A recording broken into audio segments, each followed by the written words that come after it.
Thanks, Deputy Presiding Officer. The Scottish Labour Party publishes its industrial strategy in the first week of recess, and the SNP First Minister then makes a speech in the last week of recess in which she borrows much of the Labour Party's language, a bit of our analysis, and some but not all of the Labour Party's solutions.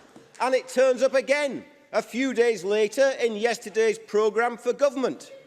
But there were some important differences. In her speech last week, the First Minister spoke of growing employee-owned businesses, including, I hope, workers' cooperatives. That was not mentioned yesterday.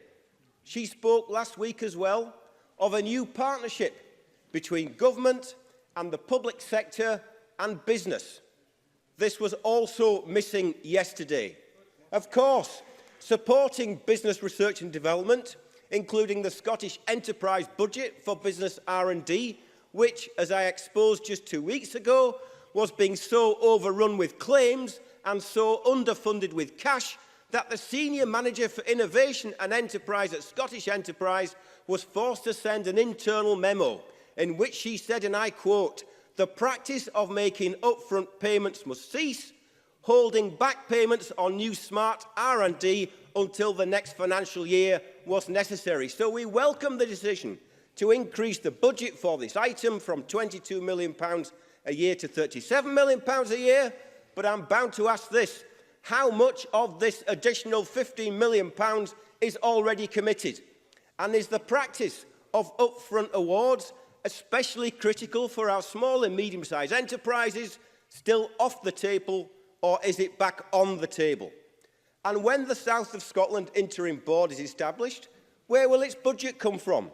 Is there to be additional money, or is it simply a case of cutting resources from already existing and stretched Scottish enterprise budgets? What of the Scottish National Investment Bank? Of course we welcome this outline proposal. It is, after all, a straight lift from the Scottish Labour Party's industrial strategy.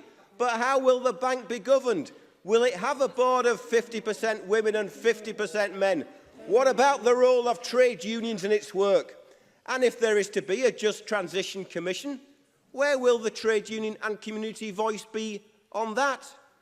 Because whilst we support unreservedly action to tackle climate change, we cannot leave workers or entire communities behind, which is why we have repeatedly argued that we need a little bit more economic planning and a little bit less market in the climate change plan of this government.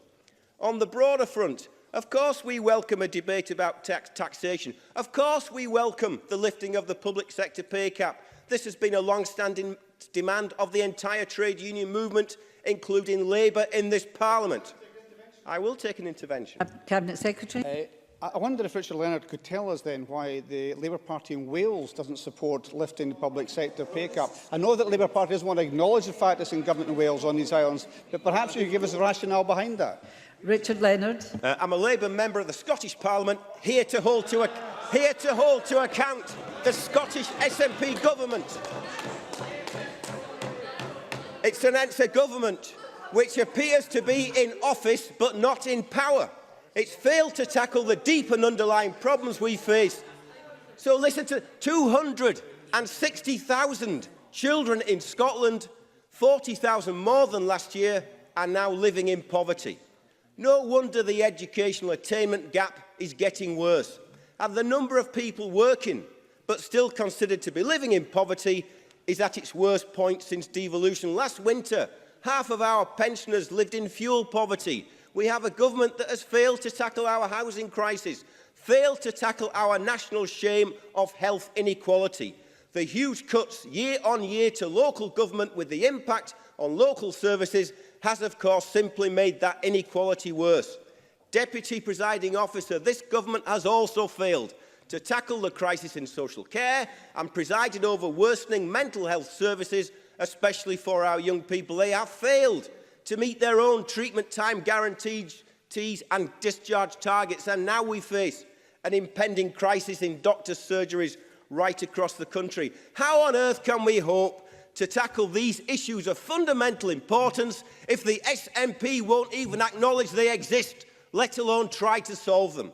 Their flagship policy in education, a de facto Tory bill, will take more power from local government, something opposed by teachers and parents alike.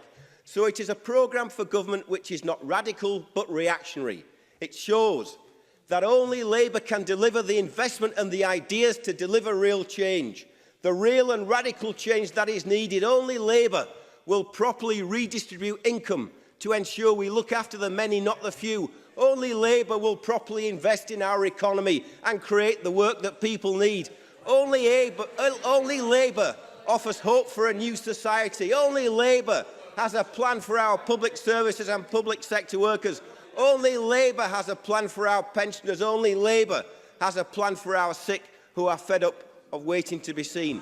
Only Labour can deliver the real and radical change the people of Scotland need. It's time to end the decade of complacency.